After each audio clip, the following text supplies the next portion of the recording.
Hey folks, it's Morgan again with Avion Studios. Hey everybody. Today I'm just going to talk really quick about something pretty terrible that Fender did. This is a late model 1980 or so Rhodes, and what they used instead of what would be the normal deal, which would be paper and front rail felt like these guys. What they used instead were these terrible front rail felt strips, which are awful and invariably will break down, and then you can't service them. So what you need to do is scrape them off, and I use my chisel here, and I just try and be real careful and just get in there nice and slow, and you kind of work around the key pins here, and it takes a really long time, and you will probably curse Fender throughout the entire process of removing them, but it's worth it, and I'm going to explain a little bit about why. The main reason, especially with the front rail stuff, is that it affects key travel. If you want to measure that you have the proper amount of key travel, your friendly neighborhood time butt here is again the thing to use. So if you just depress it down, you can see this is actually pretty much ideal. That's what you want. And then on the other side here, this one needs a little more building up. And what this gives you is just evenness across the board when you're going from one note to the next.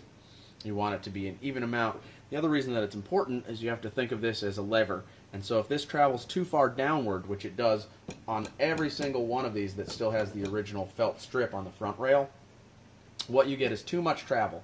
And what that equals is some problems, or at least potential problems, in the rest of the action, which is to say that the key is going to go too far, which is going to affect the let off, and it's going to affect the way that the hammer strikes. It's basically, you know, this motion in here, it's a very simplistic action. And so something like the key raising up too high will really affect how your Fender Rhodes plays.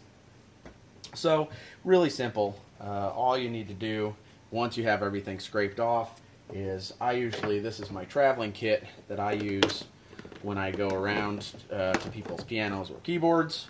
It basically has the equivalent of one of our sets of paper and punchings in it, which we sell on our eBay store, and also some felts and stuff like that. So, you know, what I did on a few of these, I just started at kind of a baseline. I put one down, and then I put the felt down. On the balance rail, a quick note on the balance rail. For whatever reason, they used these weird, creepy, tiny ones that are about 3/8 instead of the standard 1/2 inch. I don't know why. Just yet another cheap out thing by Fender. Another quick cheap out note: the felt that the keys rest on behind the hammers is also pretty thin, and you will have an improved experience replacing that with a thicker felt, and I might talk about that a little more in another video. Back to these balance rail felts. Some people like to have the paper on top, some people like the paper on bottom with the felt on top. Gives a little different feel. There's different opinions. It's kind of whatever you want to do. The main thing is, especially with the balance rail, is you get the height really exact. And so you just layer your balance rail punchings until everything is at the equal height over here. And then you want to go on to your front rail, which affects the key travel. Another quick note, on some earlier pianos, they, instead of having a standard wooden key all the way through, they have a thinner wooden key and then a plastic shell around it instead. For those, oftentimes you'll see on the front rail, you'll see a small version of these. They're basically like a 1/2 inch version of this, and they're green and a little thicker. You can also use these guys, but you may have to trim or cut a few of them. But they are available, these kind of like a 1/2 inch green front rail thick felts.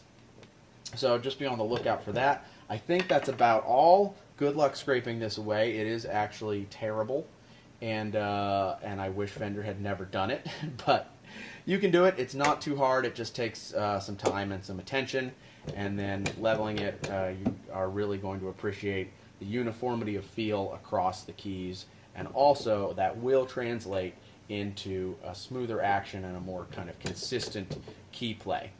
So I hope that has been informative for everybody. Again, this is Morgan Sharp at Avion Studios, and have fun with your Fender Rhodes.